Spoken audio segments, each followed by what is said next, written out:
એક પ્રશ્ન મારો એવો છે કે અત્યાર સુધી તમે આટલું બધું અચીવ કરી લીધું, સીએ બની ગયા, હવે સીએ બનીને તમારા પાસે બિગ ફોરમાં જોબ હતી, એના પછી તમે તમે કંઈ બી આપણું ફોર્મ ખોલી શકતા હતા, સારો એવો બિઝનેસ સેટઅપ કરી શકતા હતા, પણ તમે આ પંથ લીધો.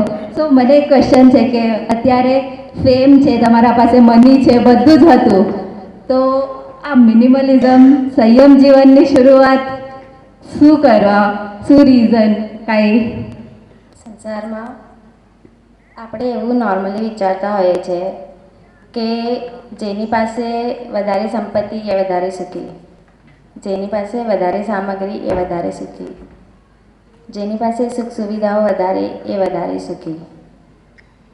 પણ શું રિયલમાં એવો અનુભૂતિ એ સાચી છે કે Mukesh Ambani, the richest person, સંપત્તિની કોઈ કમી નથી, પણ બીજી બાજુ એને એ જ સંપત્તિને સાચવવાનું ટેન્શન, એની સિક્યોરિટીનું ટેન્શન, એનું ટેક્સ સેવિંગનું ટેન્શન.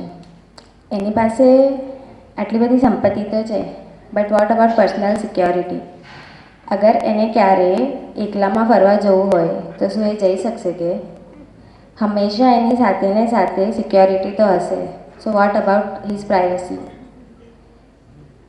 સુખ સુવિધાઓ, સંપત્તિ શું એને મેન્ટલ ફિટનેસ અને ફિઝિકલ ફિટનેસ આપી શકશે કે?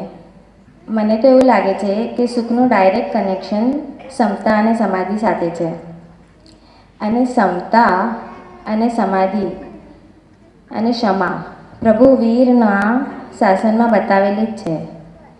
અને મારા અકોર્ડિંગ સુખ સમાધિને સંપત્તિ ઓછી હોય કે વધારે એની સાથે કાંઈ જ રિલેશન નથી, એનું તો ડાયરેક્ટ રિલેશન મન સાથે છે.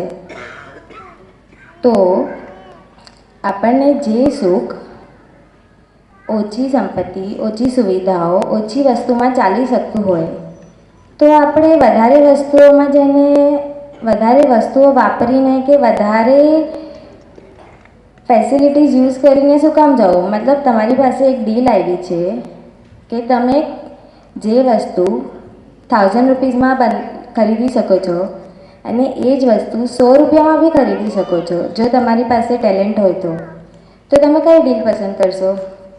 100 રૂપિયાવાળી ડેફિનેટલી. તો મને અગર મારા મનની સમાધિ અલ્પ સામગ્રી વગર હું મેળવી શકતી હોઉં તો તમે જ કહો, મારે સંયમમાં લેવું જોઈએ કે સંસારમાં રહેવું જોઈએ?